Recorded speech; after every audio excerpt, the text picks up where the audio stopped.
बोलिए सियावर रामचंद्र भगवान की जय। मानस कथा श्रृंखला में आप सभी श्रोताओं का स्वागत है।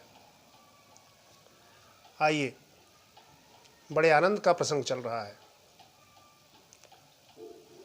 अपने इष्टदेव मर्यादा पुरुषोत्तम श्री राम का स्मरण करते हुए, उनके चरण कमलों का ध्यान करते हुए आइए उन्हीं की कथा में प्रवेश करें।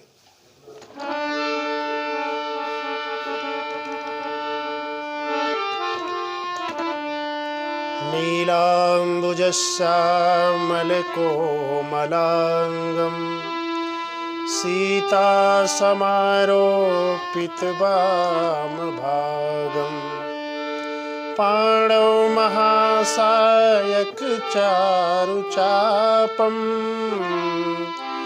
नमामि रामं रघुवंशनाथम्। मनोजवं मारुतितुल्यवेगं जितेन्द्रियं बुद्धिमतां वरिष्ठं वातात्मजं वानरयूथमुख्यं श्रीरामदूतं शरणं प्रपद्ये।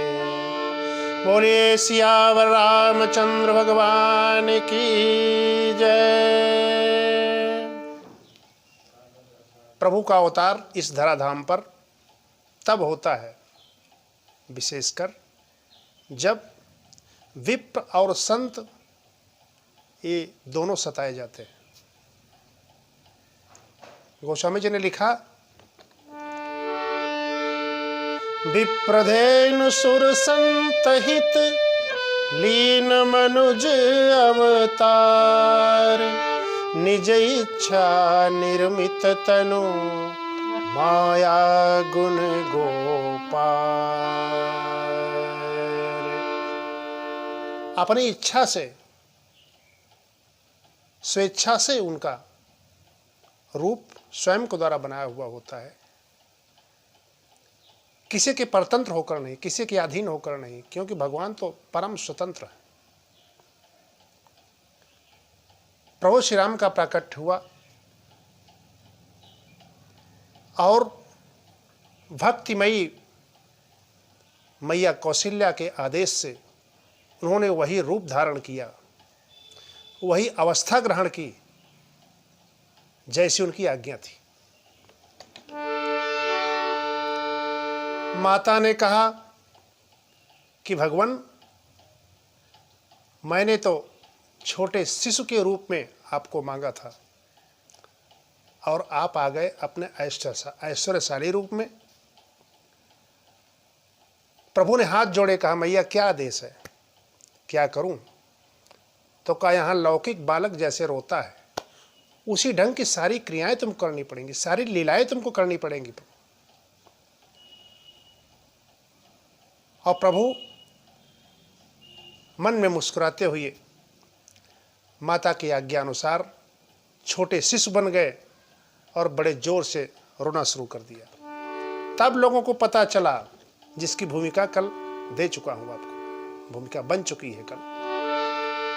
बाबा लिखते हैं कि सुनी शिशु रुदन परम प्रिय बानी, सुनी शिशु रुदन परम प्रिय बानी, संभ्रम चली आई सब रानी, संभ्रम चली आई सब रानी।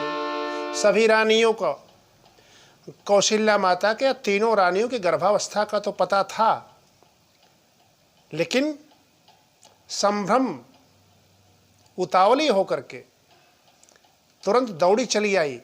जैसे बालक के रोने की ध्वनि आई, उसमें मर्यादा का पालन नहीं किया गया कि रानियां हैं ये, तो किसी दासी को बुला करके पहले खबर की सत्यता को जान लें कि कौन रोया है, किस लिए रोया है, तब जाएं। बल्कि दासी दास को कोई पूछ ही नहीं रहा है। रानियां महारानियां जितनी भी हैं सब दौड़ती हुई सूतिका गृह की तरफ चली आ रही हैं प्रसन्नता में। सुनि शिशुरुदन परम प्रिय बानी, संभ्रम चली आई सब रानी।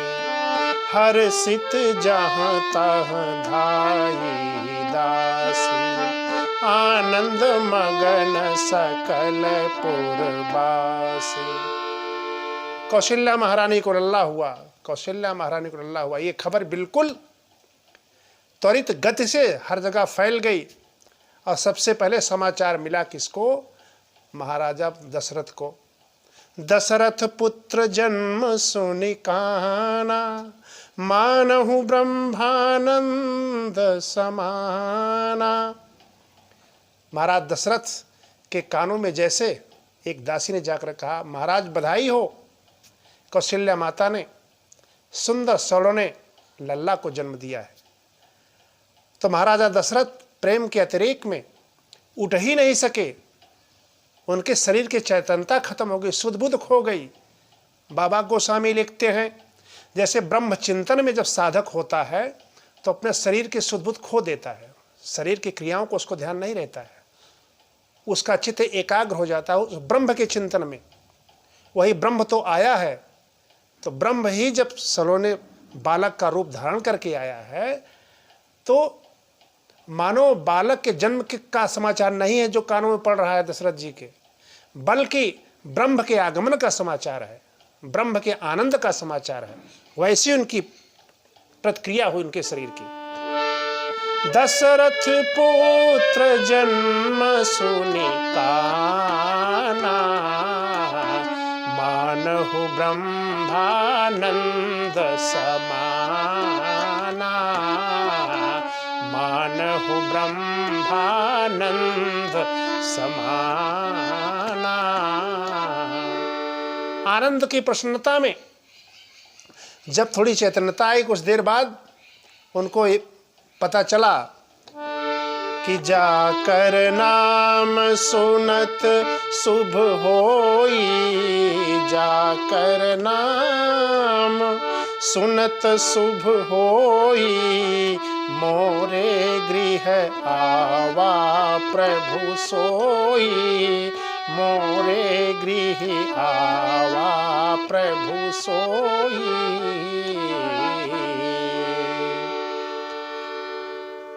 जिसका नाम सुनने पर सारे कलमश, सारे पाप, सारे कष्ट, सारी व्याधियां छूमंतर हो जाती हैं, गायब हो जाती हैं, वही प्रभु शरीर धारण करके मेरे यहाँ आया है। क्योंकि उसी प्रभु ने तो वादा किया था ना प्रभु से, इच्छामय नर बेस सवारे, इच्छामय नर बेस सवारे, होई हूँ प्रकट निकेत तुम्हारे, होई हूँ प्रकट निकेत तुम्हारे।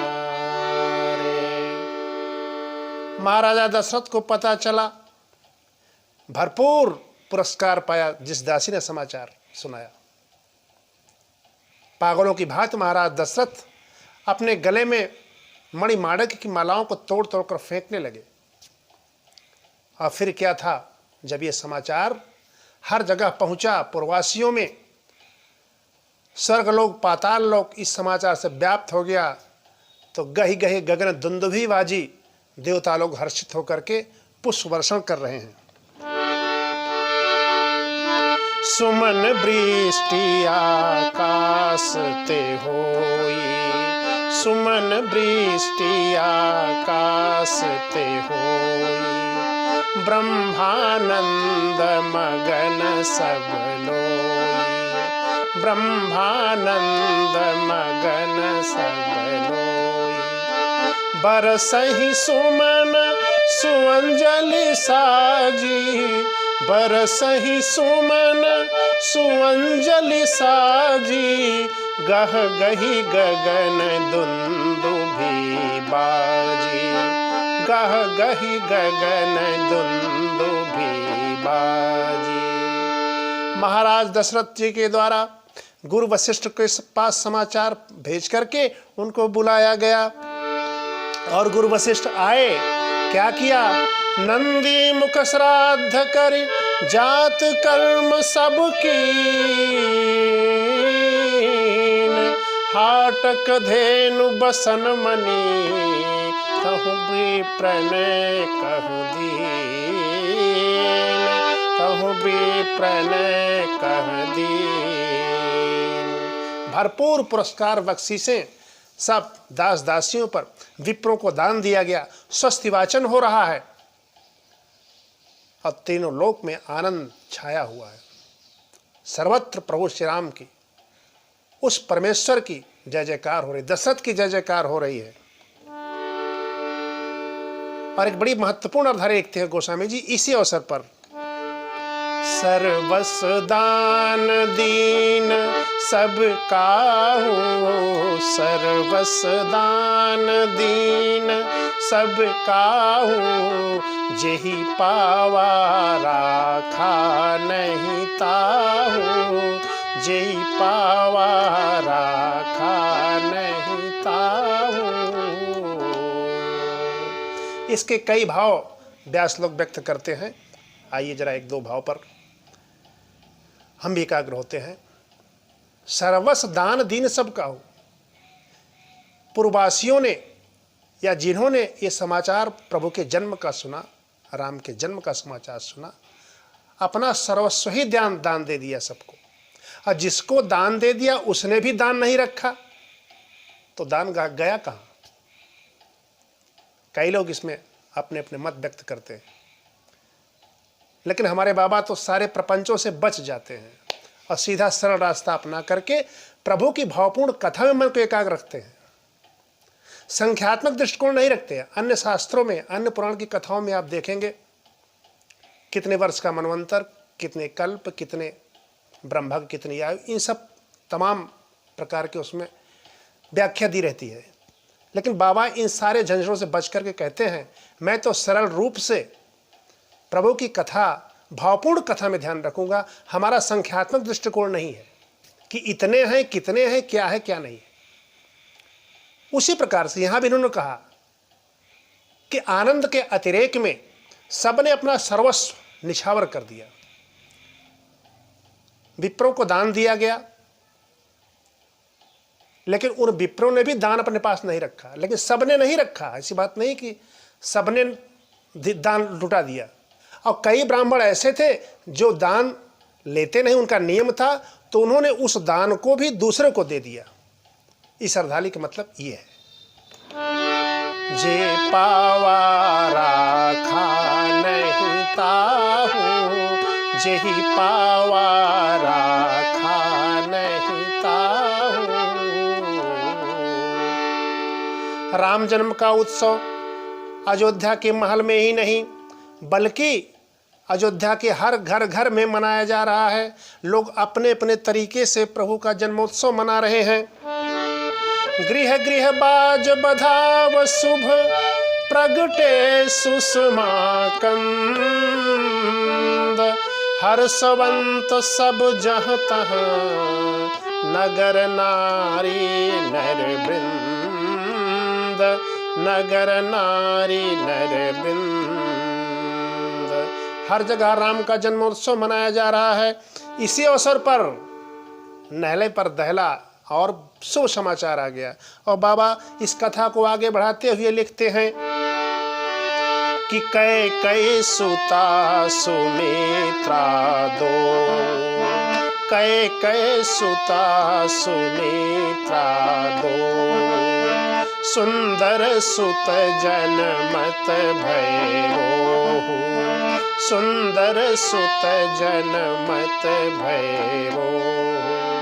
देखिए ध्यान रखिएगा, कै कै सुता सुमित्रा दो, जैसे उस दिव्य खीर का वितरण हुआ था उसी प्रकार से बालकों का जन्म भी हुआ।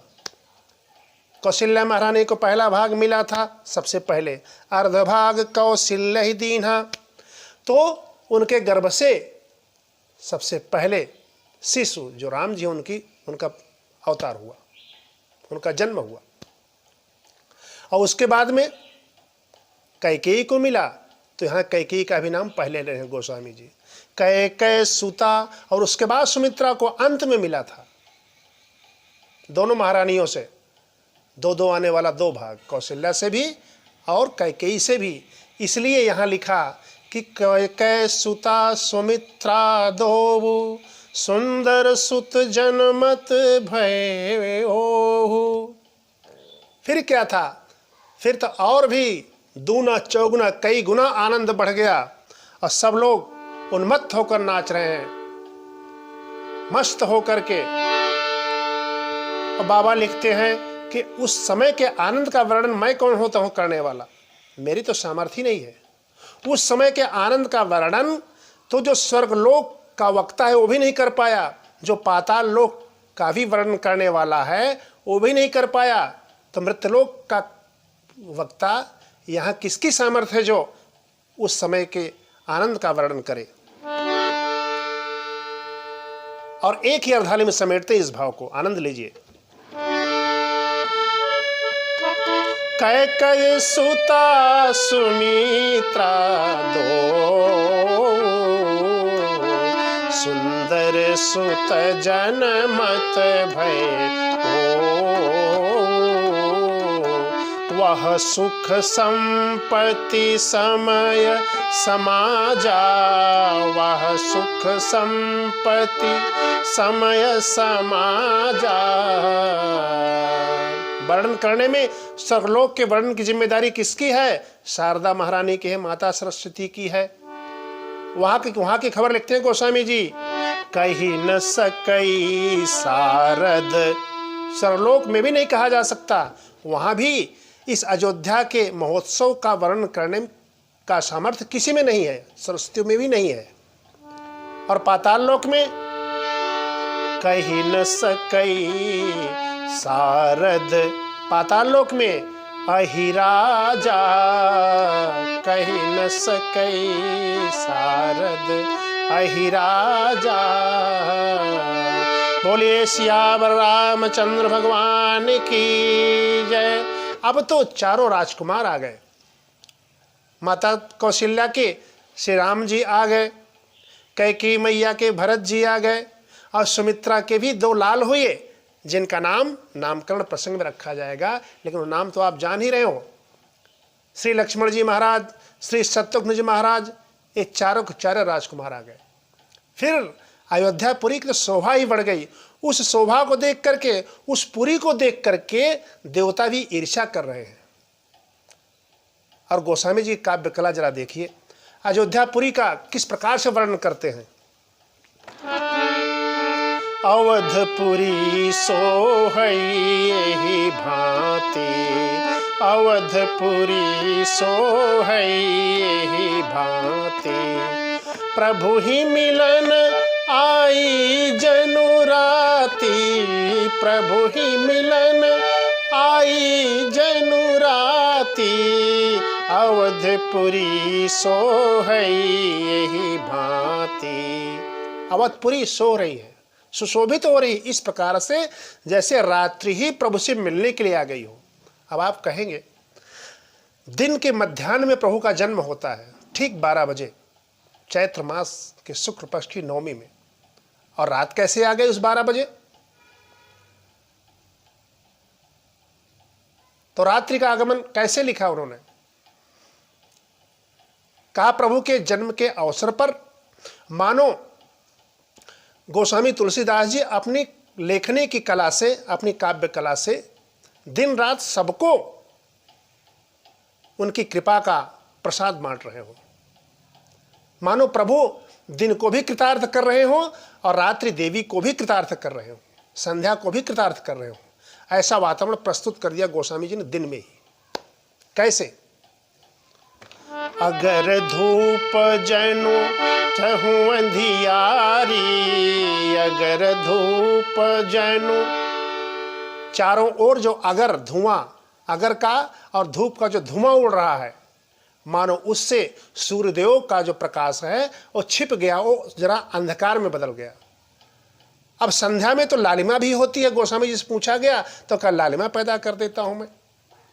अब उस धुएं में जो अबीर उड़ रहे हैं, गुलाल उड़ रहे हैं, उनकी जो बहुतायत है वो मानो उस अंधकार में लालिमा प्रकट कर रहे हो। तो कौन सी कल्पना कर लिया उन्होंने, मानो संध्या देवी आ गई हो। उत्प्रेक्षा अलंकार विद्वानों के लिए। उड़ई अबीर मन हो अरुणारी, मानो रात्रि आई तो, लेकिन जब देखा कि यहाँ प्रभु के दर्शन के लिए रात्रि आई, लेकिन देखा कि ये तो यहाँ पर विराजमान है सूर्यदेव, तो जहाँ सूर्य हूँ वहाँ मैं तो जा ही नहीं सकती हूँ, रात्रि का आगमन हो ही नहीं सकता है।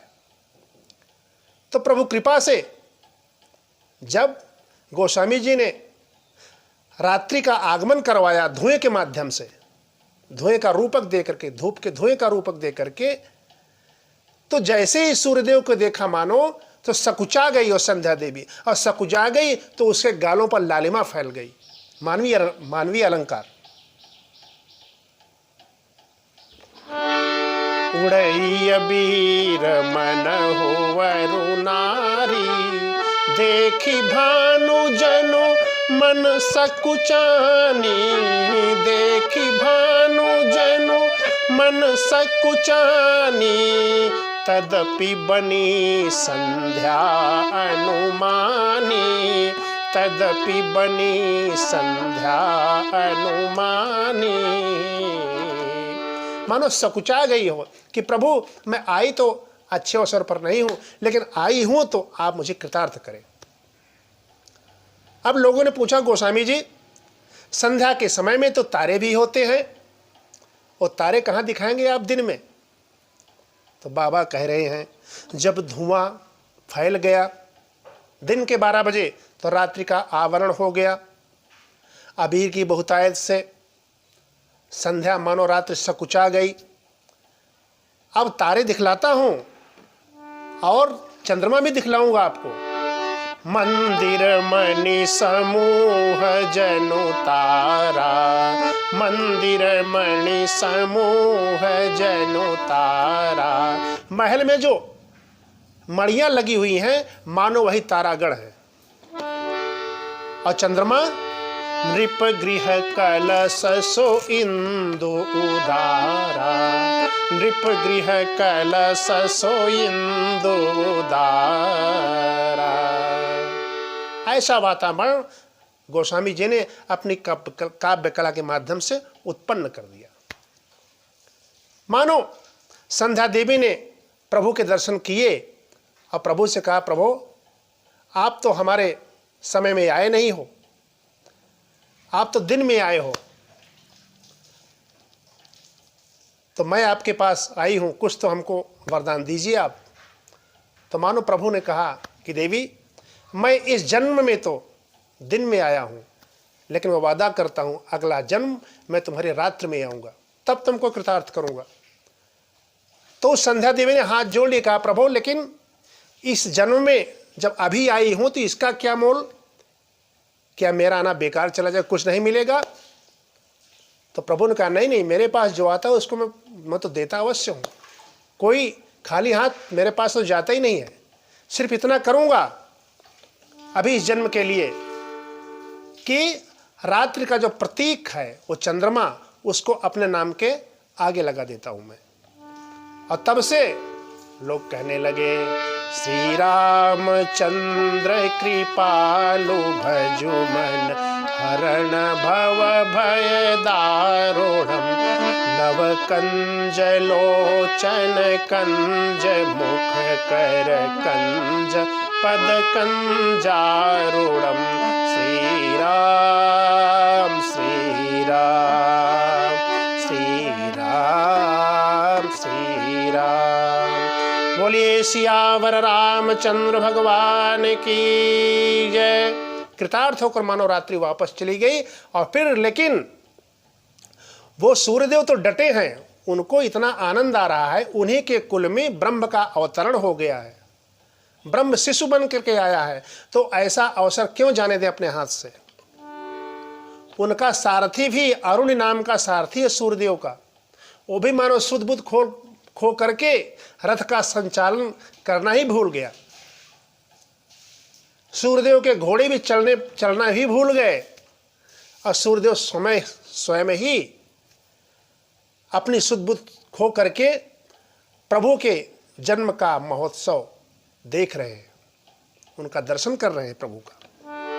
गोस्वामी जी ने लिखा, कौतुक देखी पतंग भुलाना, कौतुक देखी पतंग भुलाना, एक मास ते ही जात न जाना, एक मास ते ही जात न जाना।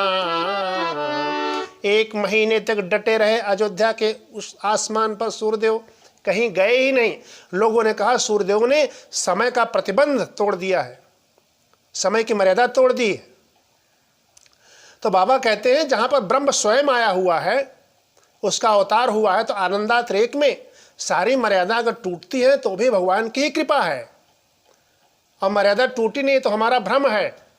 एक मास तही जात न जाना, अर्थात गोस्वामी जी लिखते, अनेक भाव इसके लोग देते हैं।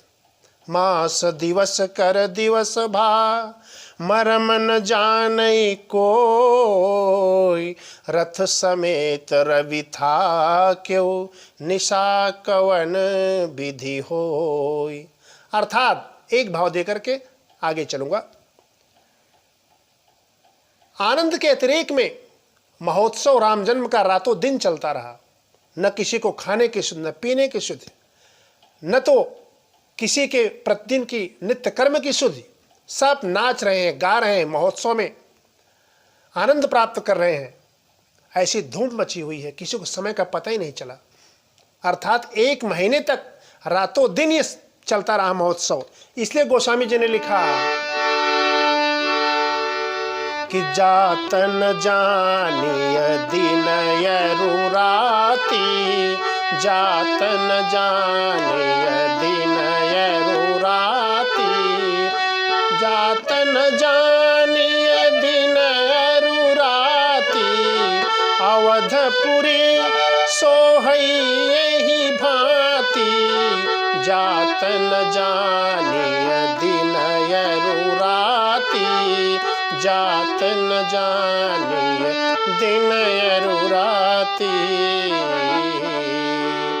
जब एक महीने के बाद सूर्यदेव को पता चला, तब वो अपने अपने स्थान पर चले। दिन मनि चले करत गुण गाना, दिन मनि चले करत गुण गाना, दिन मनि चले करत गुण गाना। इस प्रकार से इस महोत्सव का वर्णन करना, इस उत्सव का वर्णन करना किसी के वश की बात नहीं है। तो इस संक्षिप्त समय में जितना भी इसका आनंद उठाया जा सके, कथा के माध्यम से उसका आनंद उठाते हैं। इसके आगे की चर्चा, महोत्सव आगे किस तरीके से चलता है, उसके अन्य क्या क्या घटनाएं हैं, इसकी चर्चा अगली कड़ी में। बोलिए सियावर रामचंद्र भगवान की जय।